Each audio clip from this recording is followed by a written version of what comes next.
اگر میگه با آدم های دویم کرد قطعی آدم های مالدار قطعی نشستن باشه در تو میگه ناشکری بسیار میشه.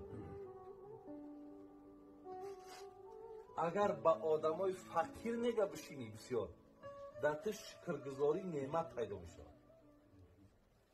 اگر با آدم های تکبر و مغرور بشینی در تو هم میگه انامین هوابلندی و غرور پیدا میشه. اگر میگه با زنکا بشینی در تو خواهشات نفس پیدا میشه. اگر بچه‌ها قدی بشینی در تو لیواتگری پیدا میشه.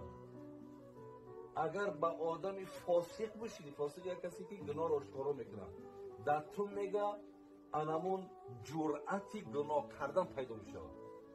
اگر میگه با آدمای عالم بشینی در تو ترس خدا پیدا میشه.